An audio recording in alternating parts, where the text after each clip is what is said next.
क्या एक शादीशुदा औरत के लिए माँ नहीं बन पाना, इससे बढ़कर भी कोई और दुख हो सकता है? क्या एक सास अपने पोता पोती को जिंदा होते हुए देख ले, उनके साथ खेल ले, क्या उसकी ये उम्मीद गलत है? इन दोनों के बीच में आदमी किसकी तरफ जाएगा, किसका साथ देगा? अपनी बीवी का या अपनी माँ का? क्या शादी इसीलिए की जाती है कि औरतों से बच्चे हासिल कर सके? क्या आज की इस दुनिया में औरतों को बच्चा पैदा करने वाली बस एक मशीन ही समझा जाता है? ये सवाल है मेरा आपसे, और इस सवाल का जवाब आप मुझे कमेंट्स में दोगे। इसके आगे आपको एक कहानी मिलेगी जिसे आप बहुत ही अच्छी तरीके से देखिएगा और मुझे बताइएगा कि इस कहानी का जो संदेश था वो सही है। और अगर आप हमारी वीडियो पे, हमारे चैनल पे पहली मर्तबा आए हो तो हमारे चैनल को ज़रूर सब्सक्राइब कीजिएगा, बेल आइकन दबा दीजिएगा ताकि आने वाली वीडियोस आपको मिलती रहे। फ़िलहाल के लिए कहानी का लुत्फ़ लीजिए और हो सके तो ये संदेश कहानी का सभी के साथ शेयर कीजिए। अगर आप भी इस कहानी के माध्यम से कहीं ना तो कहीं पीड़ित हुए हो, अगर आपके साथ में भी कोई घटना हुई हो ऐसी, तो हमें ज़रूर कमेंट्स में बताइए ताकि आने वाले वक्त में हो सके और आपकी इजाज़त हो तो हम आपके बारे में भी वीडियोस लोगों तक ज़रूर पहुंचाएंगे।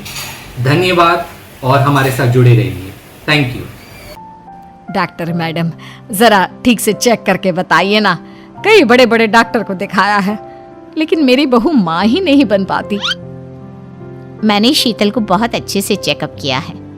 देखिए, बात यह है कि शीतल के अंदर माँ बनने की कैपेसिटी नहीं है। ये आप क्या कह रही हैं डॉक्टर साहब? कोई तो इलाज होगा ना, कोई दवाई दे दीजिए।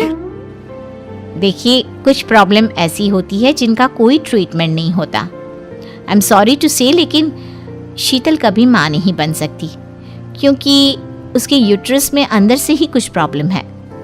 घर आने के बाद क्या हुआ माँ? कहाँ लेकर गई थी आप शीतल को? अरे कहाँ लेकर जाती, डॉक्टर मैडम के पास ले गई थी, लेकिन तेरी बीवी तो कभी माँ बन ही नहीं सकती। मम्मी जी, इसमें मेरी क्या गलती? अगर अंदर से कोई प्रॉब्लम है तो उसमें मैं भी कुछ नहीं कर सकती। जानती हूँ, ये बात डॉक्टर के मुंह से सुन चुकी हूँ। अब दोबारा मेरे सामने इस बात का गाना मत गा। अरे माँ, परेशान होने की जरूरत नहीं है, हम सोचते हैं ना कुछ। अरे क्या सोचेगा तू?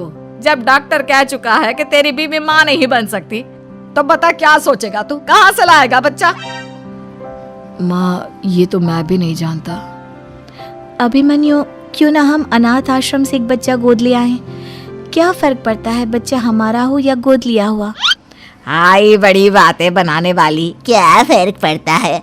अरे क्यों फर्क नहीं पड़ता? मुझे इस वंश को आगे बढ़ाने के लिए मेरे बेटे का खून चाहिए, किसी दूसरे का नहीं। लेकिन माँ, आप जानती हैं कि ये अब पॉसिबल नहीं है। मैं कुछ नहीं जानती। मैं किसी पराये की औलाद को इस घर में अपना पोता या पोती बन के बढ़ता हुआ नहीं देख सकती।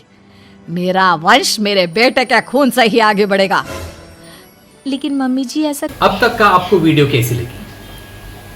अच्छी लगी होगी, कमेंट्स में ज़रूर बताइएगा। और फिर से एक बार आपको याद दिला दूं कि सब्सक्राइब ज़रूर कीजिएगा और बेल आइकन भी ज़रूर दबा दीजिएगा ताकि आने वाली वीडियोस का लुत्फ़ आप ले सको और हमारे साथ जुड़ सको। थैंक यू फ्रेंड्स, जुड़े रहिए हमारे साथ। कैसे हो पाएगा?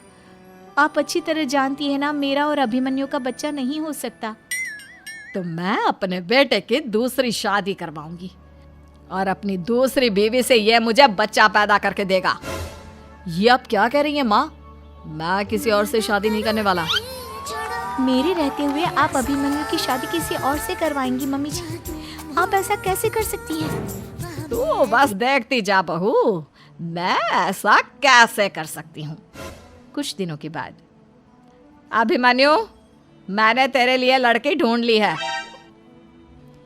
माँ, मैं आपको कितनी बार समझाऊं? मुझे किसी से शादी नहीं करनी है। पहले मेरी बात सुन।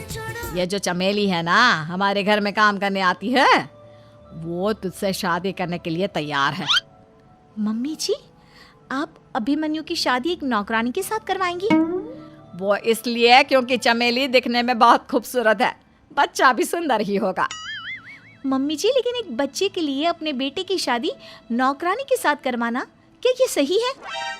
अगर अभिमन्यु ने शादी नहीं की ना तो मैं अपनी जान दे दूंगी। अब देख लो, अगर तुम्हें अपनी माँ की जान प्यारी है तो तुम्हें इस नौकरानी के साथ शादी करनी ही होगी। इस तरह जानकी देवी अपने बेटे अभिमन्यु की शादी नौकरानी चमेली के साथ करवा देती है। कुछ दिनों के बाद नौकरानी से मालकिन बन के तो मजा आ गया, अब तो मैं इस घर की मालकिन हूँ। देखो, अपने आप को ज्यादा मालकिन समझने की कोशिश मत करो। एक बार तुम्हारा और अभिमन्यु का बच्चा इस दुनिया में आ जाए, उसके बाद तुम इस घर से हमेशा के लिए चली जाना। अरे जाओ जाओ, किसी और के आगे बातें बनाना, एक बच्चा तो पैदा नहीं कर सकी। बढ़िया आई, जाओ जाकर मेरे लिए कॉफी बना कर लाओ। नौकरानी मैं हूँ या तुम? मम्मी जी देखिए ना, शीतल मुझसे किस तरह से बात कर रही है। शीतल, तुम्हें पता है ना चमेली प्रेग्नेंट है, मेरे बेटे के बच्चे की माँ बनने वाली है। वो जैसा कहती है वैसा करो। लेकिन मम्मी जी, वो मुझे नौकरों की तरह ट्रीट कर रही है।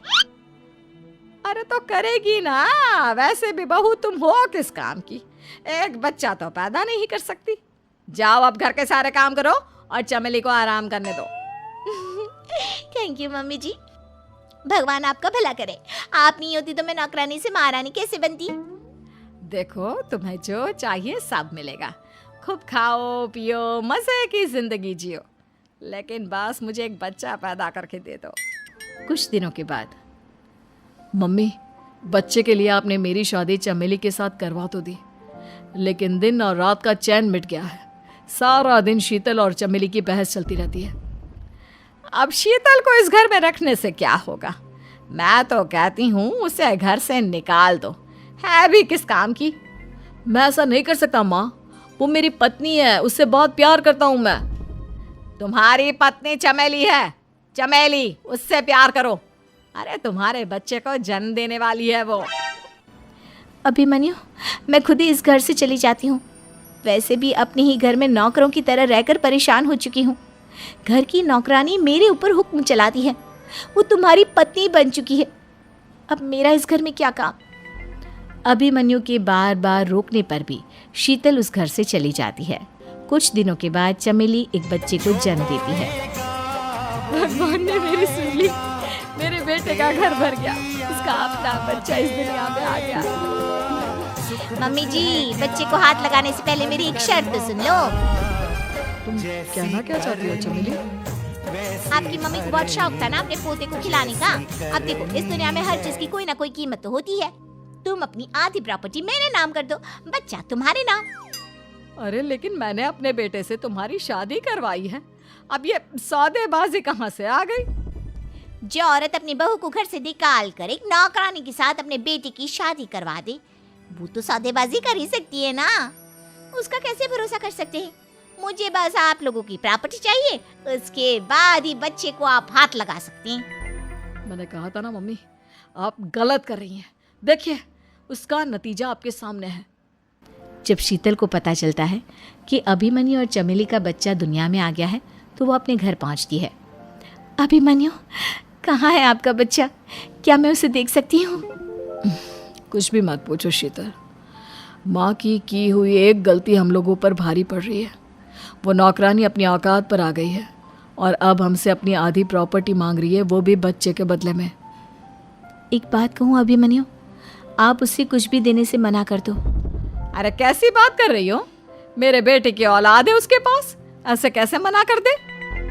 मम्मी जी, वो अभिमन्यु का बच्चा नहीं है, वो चमेली और उसके बॉयफ्रेंड का बच्चा है। ये तुम क्या कह रही हो शीतल? ये देखिए वीडियो, चमेली और उसका बॉयफ्रेंड आपस में बातें कर रहे हैं कि उन दोनों ने मिलकर आपको बेवकूफ़ बनाया है और अब इस बच्चे के बदले आपसे प्रॉपर्टी भी हड़प लेंगे। हे भगवान, ये मुझसे क्या हो गया? ना तो बच्चा मिला और अपने बेटे की नौकरानी के साथ शादी करवा दी सो अलग। अब क्या होगा? मुझे माफ़ कर दो शीतल, मेरी वजह से तुम्हें बहुत तकलीफ हुई है।